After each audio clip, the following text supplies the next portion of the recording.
পদকে যদি কলঙ্কিত করে থাকে তারা এটা ব্যক্তিগত, এটা নিতান্তই তাদের ব্যক্তিগত ব্যাপার। বিগত দিনে যারা সম্মিলিত পরিষদের নেতৃত্ব দিয়েছেন, সাধারণ উদ্যোক্তারা বলছেন তারা সরকারের তালি তেল তোষামদে ব্যস্ত ছিলেন, এবং সবশেষ বিজেপির যিনি প্রেসিডেন্ট নির্বাচিত হয়েছিলেন তার ব্যবসা ছিল না।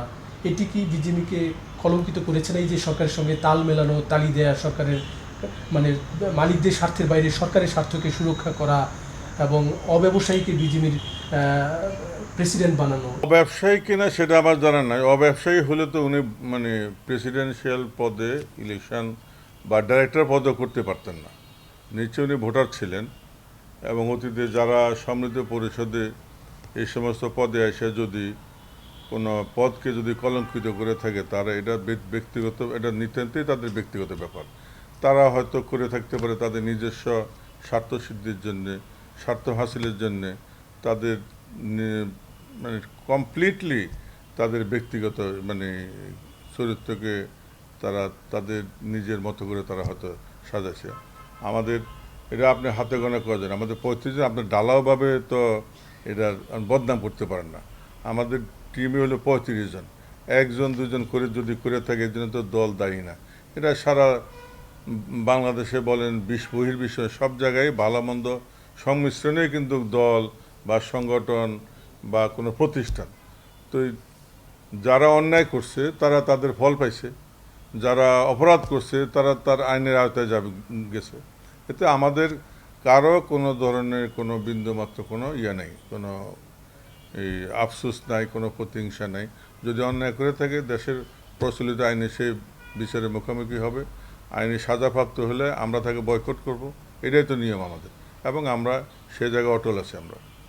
আমরা আমার নেতৃত্বে যদি আমরা এবার সম্মিলিত পরিষদ নির্বাচিত হই, আমার ওয়াদায় থাকবে ট্রান্সপারেন্ট, সৎ, সচ্ছল এবং সজ্জন একটা প্রতিষ্ঠান বিজিএমই আমি গড়ে তুলব। এটা আমার ওয়াদা, আপনি এটা রেকর্ড করে রাখবেন। এটা যদি কখনো আমার দ্বারা, আমি ওয়াদাবদ্ধ, আমি এবং আমার টিম দ্বারা আমরা কখনো বিপদগ্রস্ত হব না। এটা আমাদের মালিকদের কাছে আমাদের ওয়াদা। এটা আপনারা এবার যে দুজন প্যানেল লিডার রয়েছেন, আপনি এবং আপনার বিপক্ষে মাহমুদুল হাসান খান বাবু, দুইজনই একটি দলের আদর্শে বিশ্বাসী। অনেক উদ্যোক্তা মনে করছেন যে বিজেপি একটি দলের বাইরে এসে আবার নতুন একটি রাজনৈতিক দলের নিয়ন্ত্রণে যাচ্ছে। এর কি জবাব? বিজিএমই কিন্তু নন পলিটিক্যাল অর্গানাইজেশন। এখানে আমরা নেতৃত্ব দিতে যাচ্ছি ব্যবসায়িক প্রতিষ্ঠান। এখানে সর্বদলীয় ব্যবসায়ীরা আছে। আমরা বলবো না যে এই দল সেই দল, আমরা সর্বদলীয় আছে। এই দল সম্মিলিত পরিষদ সৃষ্টি হয় আপনার 93 সালে, আমি এই ব্যবসা 91 সাল থেকে। আমরা দেখে আসি এই একবার ফোরাম, একবার সম্মিলিত পরিষদ, কোনো সময় আওয়ামী লীগ, কোনো সময় বিএনপি নেতৃত্ব দিয়ে আসছেন। বাট আমরা যখন সম্মিলিত পরিষদে যাই, আমরা নেতৃত্ব দিই, আমরা কিন্তু গার্মেন্টস এই সেক্টরের মালিকদেরকে নিয়ে নেতৃত্ব দিই। আমরা কোনো রাজনৈতিক দল নেতৃত্ব দিই না, এটা আমি আপনাকে গ্যারান্টি দিতে পারি।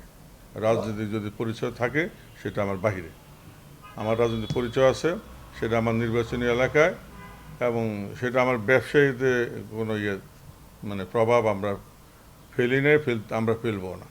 মানে বিজেপি যেটি মানে সাধারণ মালিকরা এখানে কোনো ধরনের হয়রানি হবেন না এমন আশ্বাস নিয়ে দলমত নির্বিশেষে যে কোনো উদ্যোক্তা বিজেপিতে যেতে পারবেন, এই প্রতিশ্রুতি।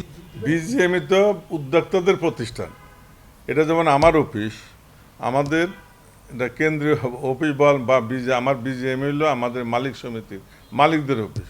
এটা ওই অংশের মধ্যে ছোট বড় একটা ভোটার যদি একজন যদি 10টা ভোট হয়, সে 10টা ভোটার মালিকের যে অধিকার, একটা সিঙ্গেল ভোটার সেই অধিকার, তার সে অধিকার নিয়ে সে যাবে, এবং তার এটা প্রাপ্যতা, এটা প্রাপ্য, সে প্রাপ্যতা আমরা গ্যারান্টি দিয়ে দিচ্ছি। এবারে আপনি অতীতও যাইতে পারে, কেউ যে যাইতে পারে না এমন কোনো নজির কিন্তু নেই।